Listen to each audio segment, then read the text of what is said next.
Hi. Well, if you're looking at this, there's no point in me introducing myself because you probably already know who I am. Um, for 50 years now, I've been a medium, clairvoyant and psychic, and I think I've heard basically every question there is to ask. And quite recently I've been asked, what happens, well, not quite recently, it's been happening for years actually, what happens after you die. It's not something I like to talk about, only because my version differs from everybody else's. Paula, we would like to hear your version. Really? Yes, please. Let's have a look at it. Okay then. Well, before I can talk to you about, dying, I have to talk to you about the act of being born. Because actually, the both are very, very similar. In fact, I'm not quite sure who's dying and who's being born.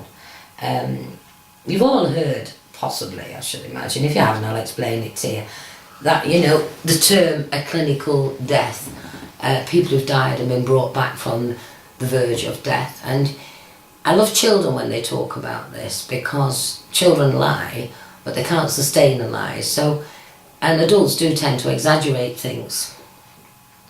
So we'll talk about the child's version of it first.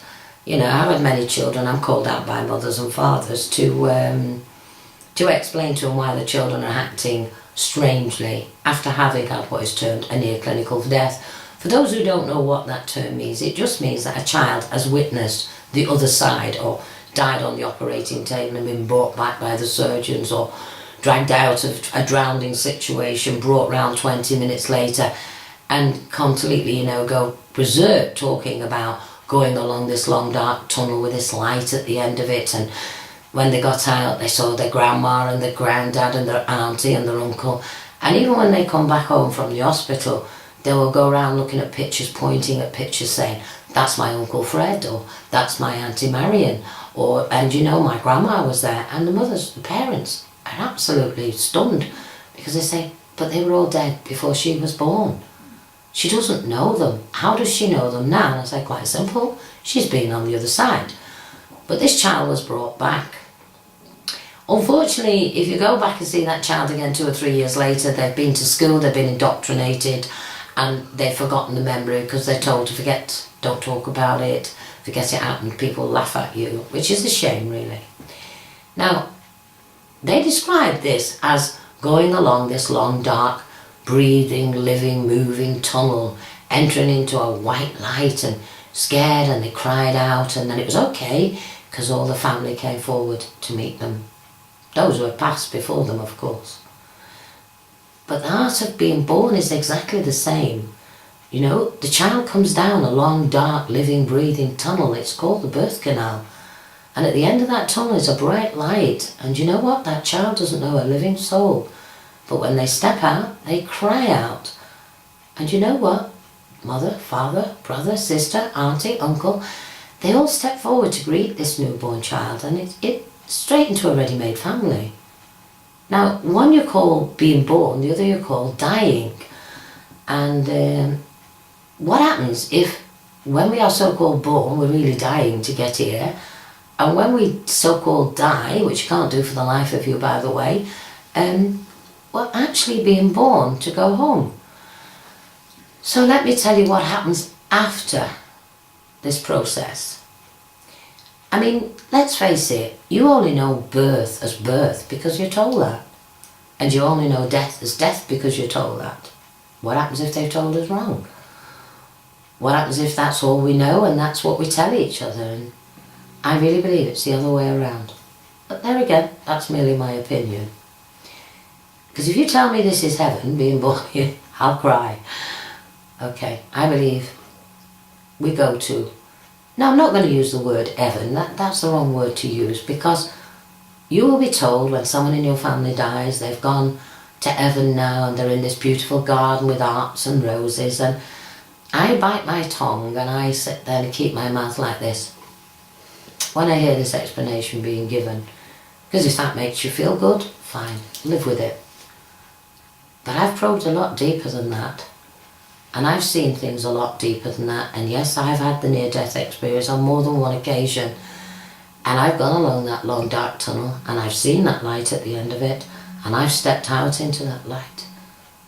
I've been sent back many times. I don't know why, because the last couple of times I haven't wanted to come back. But there again, maybe I've still more to do. But I have no fear of death, and anybody who's ever had a near clinical death will tell you they no longer fear death.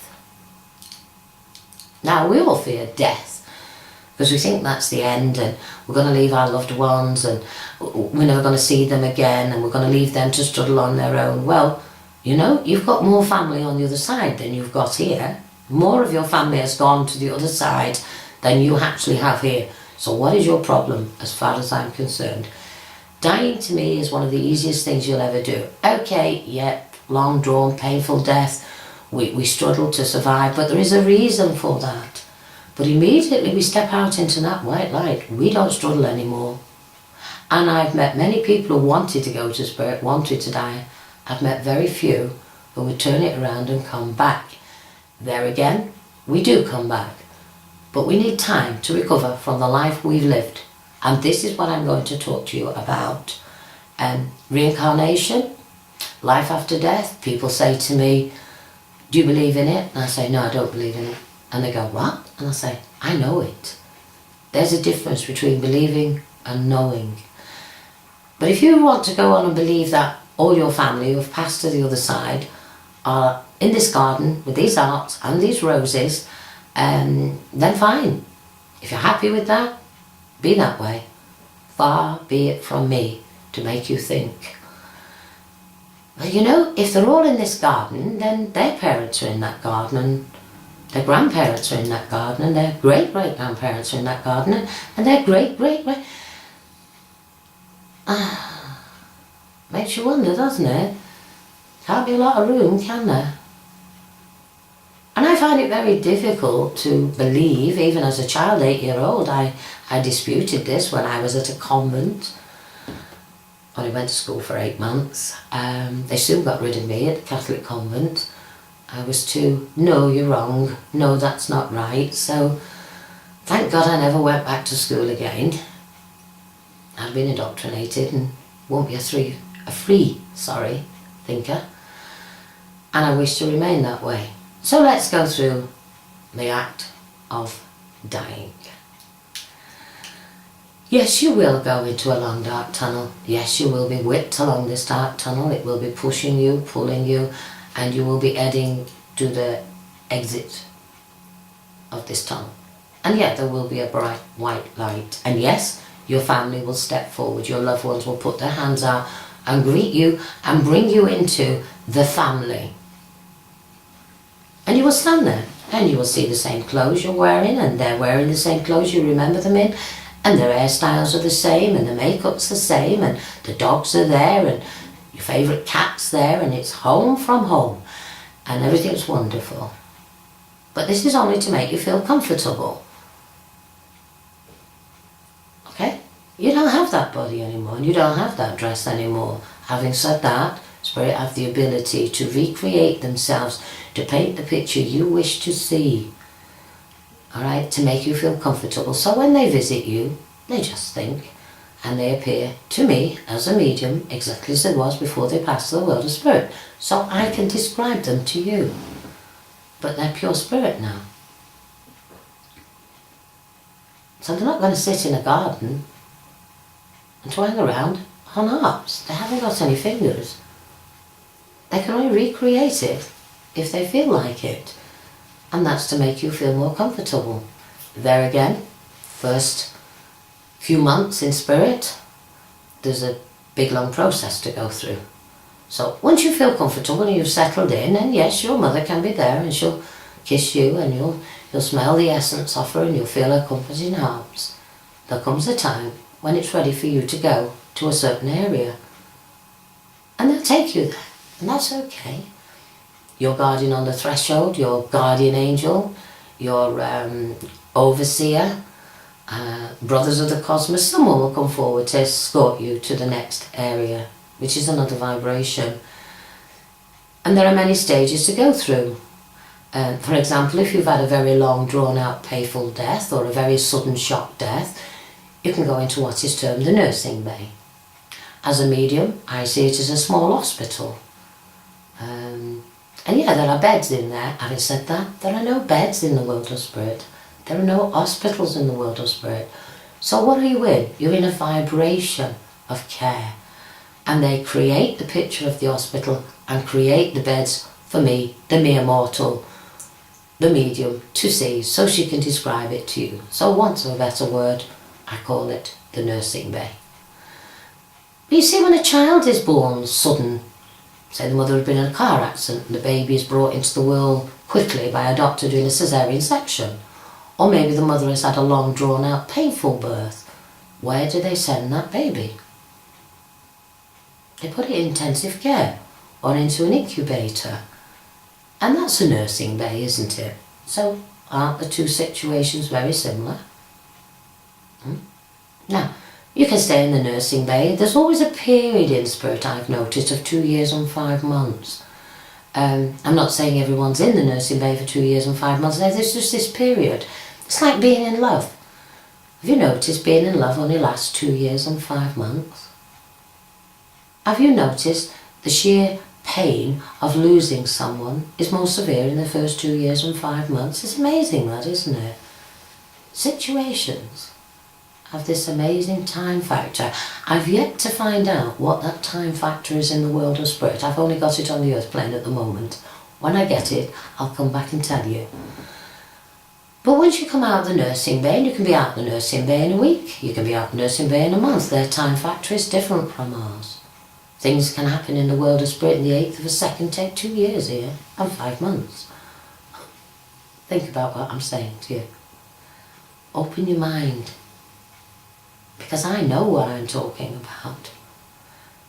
Some of you may not go into the nursing bay. If you had a normal, peaceful, calm passing to the world of spirit, you'll go straight on to the next stage. Now the next stage, even the experts in this world know something happens. In all religions there is there's a reference to what I'm going to say next, but they all have their crude little way of putting it. I mean, the Catholics talk about it as being purgatory, a place where you go to atone for your sins. Come on, you know. I don't. I call it the void. Most mediums refer to it as the long dark night of the soul. It sounds bad, doesn't it? Please don't worry about it. We all do it. We're all capable of doing it. You've done it many times in the past, so get on with it. It's an area where you go into where there is nothing above you, nothing below you, and you truly believe you're the only person left on the earth plane, and there's nobody there. Trust me, there is. Standing around you, love, there's many, many people wishing you well. There are angels. They're your guardians. There's your guardian angel. There's your doorkeeper. There's your monitor. There's your overseer. They're all there watching you. And in there, you have to go through every single day, and you'll do it in 1/8 of a second on this earth plane. And what will come forward is, I shouldn't have said that to that person. I shouldn't have done that to that person. I feel terrible. I wish I hadn't said that, put that person down at that moment, trying to be cocky, trying to be clever. I made a fool of them. Yes, I've done it. I'm doing it now. I'm purging it now. Because in that void, you will experience everything you've done, said, felt, thought wrong. And you will forgive yourself. There's no one else to forgive you. You forgive yourself, because the hardest person in the world to forgive is yourself. And when you've done that, you can come out of the void, and now, yeah, we'll go to the garden for a little while if you wish. You can walk around, you can see the beautiful fountains, you can see the trees, the flowers, all colours you've never seen before in your life. You can't even put a name to them. On this earth plane, we have 7 colours. Oh, in the world of spirit, I've tried 7,000. The colours, you cannot even identify. They are beautiful. And you can stay there for a while if you wish and have a little chat. But after a while, you'll remember your spirit now. And spirit has more places to go, more places to be, and more spirit to see. And there are many vibrations. And it doesn't matter what vibration you finish up on. Spirit is spirit. You can be in league with your family as a spirit. Okay? Paula, fascinating. And no doubt many people have got many questions. I don't want to bombard you, but I only want to ask one. Okay, fire away. When we know we're passing, and I think we all eventually know, do we Yes. send out a thought asking for our relatives? Or do our relatives come? And do we decide who comes? We cannot decide who comes, because I've just said to you, and it carries on from what I've said, there's various vibrations and we're all on different vibrations. So it's whoever is concerned more about you at that time, that moment. No, can I correct that? It's whoever is in the vicinity who cares for you who can come. You know, you've got to understand this. Spirit love all spirit. So members of your family, yes, would like to be the one that comes for you, but do not be surprised if it's a great uncle 4 times removed that you've never met who comes for you. He was closest to you. He was on that vibration at that time. But the amazing thing about it, even if you never met him, the funniest thing is you'll know him. As if you've lived with him all your life and known of him. Yeah, your loved ones will come, but you don't have to cry out for them. Because whoever comes for you will take you to whoever you wanted to be with anyway. It doesn't matter, because they're in the light. And how can I put it? My advice to you is that when you're dying, you know, you were scared. Most people are very scared, but there comes a point where the fear disappears. And all of a sudden, it's like an adventure. All of a sudden, you're going somewhere and you see one person you know, and that's fine. You're focused on that person, and you'll see a hand come down the tunnel sometimes to enable you to lift you through it. If you're too feared to go along it and you're scared of it, an hand will come and a face will come and you'll say, oh my God, and your hand goes out to them. Now they haven't got a hand, but instinctively your hand will lift. This is why many people, when they're passing to the world of spirit, they lift up in bed like this. They go, oh. Many nurses and doctors have seen it. Many families have seen the loved ones do this. And the hand goes out. And it's like as if someone's put their hand in the tunnel and said, come on, love, this is easy. I get upset at this point. Because my dad used to put his hand out for me. And the being emotional is not because I'm scared of dying. It's because I was absolutely very annoyed that he sent me back a few times, because there is a want and a need to pass to the world of spirit. Excuse me. Alright. Once you're in that tunnel, you'll fight death before it starts to come. But when it starts actually happening, you will welcome it. And you won't be looking back, you'll be looking forward. Okay. And that helping hand will come. But it doesn't matter who brings it. It may be a guardian angel that comes for you. It could be a brother of the cosmos. It could be a member of anybody's family. Because we're all one. And immediately they pull you through to the other side. You're there with your family anyway. Paula, that's fascinating. I know many people may agree or disagree, but thank you for sharing your thoughts, your feelings, and I'm more than certain that many people will communicate with you directly. Thank you. My pleasure.